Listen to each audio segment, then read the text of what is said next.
Բարև ձեզ սիրելիներս, այսօր անցնելու ենք դաս 37-ը հանուն 20-ի սահմաններում առանց կարգային անցումների։ Ամենասկզբում երեխաներին բացատրում ենք հանման օրինակները դիդակտիկ պարագաների կամ թեկուզ և դասագրքում պատկերված ուլունքների միջոցով։ Ցույց ենք տալիս, ասում ենք երեխաներ, տեսեք 8 ուլունք է, դրանցից 4-ի վրա գիծ է գծված, այսինքն 8-ից հանել են 4-ը, մնացել է 4-ը, 8-ից հանած 4 հավասար է 4-ի։ Հաջորդ օրինակում 1 տասնյակ ավելացել է, ոչ թե 8 է, այլ 18 և զուգահեռներ ենք տանում գումարման օրինակների հետ, երբ մտապահում ենք տասնյակը, բայց այստեղ անպայման պիտի նշել, որ երբ կարող ենք երեխաներ մենք տասնյակը մտապահել միավորից հանել միավորը, եթե նվազելի միավորը ավելի մեծ է, քան հանելի միավորը, այսինքն 1 տասնյակը թաքցնենք, այս մի ուլունքների տասնյակը պահում ենք, 8-ից հանած 4 հավասար է 4-ի, 1 տասնյակ էլ ունենք 14, 9-ից հանած 5 հավասար է 4-ի, 19-ից հանած 5, քանի որ տասնյակին ձեռք չենք տվել, միևնույնն է մնում է նույն ձևով, հավասար է տասնյակի հետ միասին 14, 14-ից հանած 4, 4-ը հանում ենք, մնում է միայն տասնյակը, հավասար է 10-ի, և 15-ից հանած 3, միավորից 5-ից հանում ենք 3-ը, մնում է 2, 1 տասնյակին ձեռք չենք տվել, նույնությամբ մնում է, այսինքն հավասար է 12։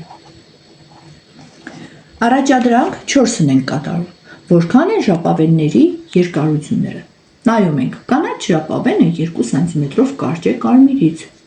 կարմիր ժապավենը 14 սանտիմետր է, մեր կարևոր թիվը 14-ն է, որի միջոցով գտնելու ենք մյուս ժապավենների երկարությունները, իսկ կապույտ ժապավենը 2 սանտիմետրով երկար է կարմիրից։ Քանի որ կարմիր ժապավենը 14 սանտիմետր էր, մենք օգտվում ենք կարմիրից և որոշում ենք կանաչ ժապավենի երկարությունը։ 2 սանտիմետրով կարճ է կարմիրից, նշանակում է պետք է 14-ից կարմիր ժապավենի երկարությունից հանենք 2 սանտիմետրը, որպեսզի ստանանք կանաչ ժապավենի երկարությունը, հավասար է 12 սանտիմետր։ Եթե փակագիծը չենք դնելու, նշանակում է և 14-ի կողքին պիտի սանտիմետր գրենք, և 2-ի, իսկ եթե սրանց կողքին չենք գրել, նվազելի և հանելիի կողքին չենք գրել սանտիմետրը, ուրեմն պատասխանի մեջ սանտիմետր անպայման գրում ենք փակագծի մեջ։ Եվ գտնում ենք կապույտ ժապավենի երկարությունը, որը կարմիրից, այսինքն 14-ից 2 սանտիմետրով երկար էր, այսինքն թիվը պիտի մեծանա, որպեսզի թիվը մեծանա, մենք կատարելու ենք գումարման գործողություն, հավասար է 16, նորից փակագծի մեջ գրում ենք սանտիմետր։ Կարելի է տարբեր հարցեր առաջարկել, որն է ամենակարճ ժապավենը, կանաչը, որն է ամենաերկար, կապույտը, ինչ կասեք կարմիրի մասին, կարմիրը երկար է կանաչից, բայց կարճ է կապույտից։ Նման հարցեր կարելի է բազմաթիվ առաջարկել։ Առաջադրանք 5-ը նույնպես բանավոր է, խնդիր է։ Արան թռցրել է 12 ինքնաթիռ, նայում ենք, տղաները թղթից զավառնակներ են պատրաստել, իսկ Հայկը 3-ով ավելի։ Քանի ինքնաթիռ է թռցրել Հայկը, նախ ասում ենք, որ Արայի թռցրած ինքնաթիռների թիվը մենք գիտենք, 12 է, հայտնի է,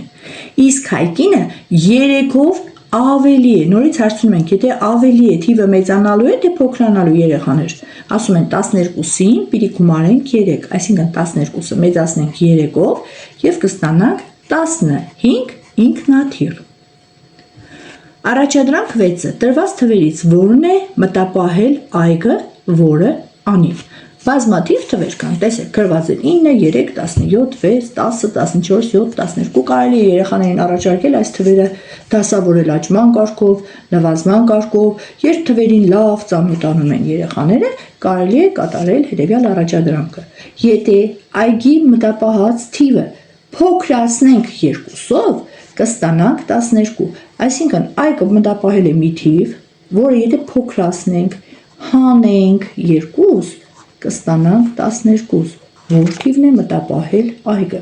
Մտածում ենք, որ թվից պիտի հանենք 2, որ ստանանք 12, քանի որ մենք դեռ անհայտ նվազելի գտնել չգիտենք, կանոն չենք սովորել, մենք փորձարկման եղանակով կարող ենք անել, կամ երեխաները արագ հաշվում են, իրենք կարողանում են մտովի հաշվել, ասում են, եթե 14-ից հանենք 2, ապա կստանանք 12։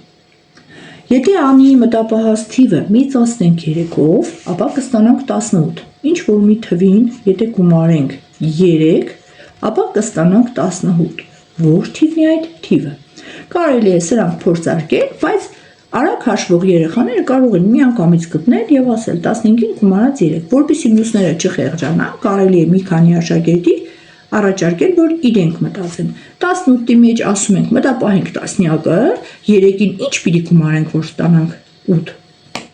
Սա հեշտ է, ասում են 5։ Իսկ որպեսզի ստանանք 18, ուրեմն պիտի գումարենք 15։ Սա էլ են գրում երեխաները, հետո կատարում ենք գրավոր առաջադրանքները։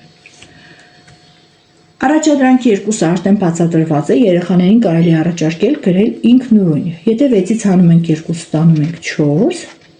ապա 16-ից 2 հանելիս ստանում ենք 14։ Մեկ օրինակ գրում ենք գրատախտակին բացատրում, հաջորդը թողնում ենք, որ երեխաները կատարեն ինքնուրույն։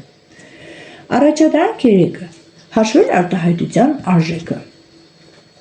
Սկզբում կատարում են առաջին գործողությունը 7-ից հանած 3 հավասար է 4, հանման նշանի վերևում փոքրիկ գրում ենք 4-ը կանաչ գրիչով, 4-ին 2 գումարած 4 հավասար է 8-ի։ 17-ից հանած 3 հավասար է 14, 14-ին գումարած 4 հավասար է 18։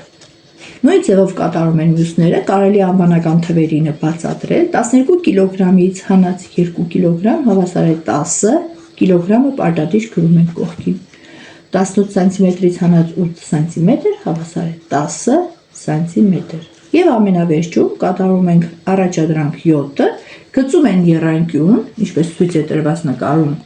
Հետո տանում են հատված այնպես, որ ստանան 3 եռանկյուններ։ Այստեղ երեխաները մտածում են, որ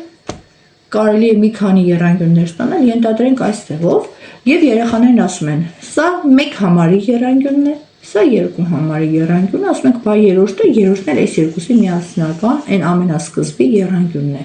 Երրորդ եռանկյունը առանց գծիկի է։ Այսօր էլ այսքանը, կհանդիպենք հաջորդ դասին։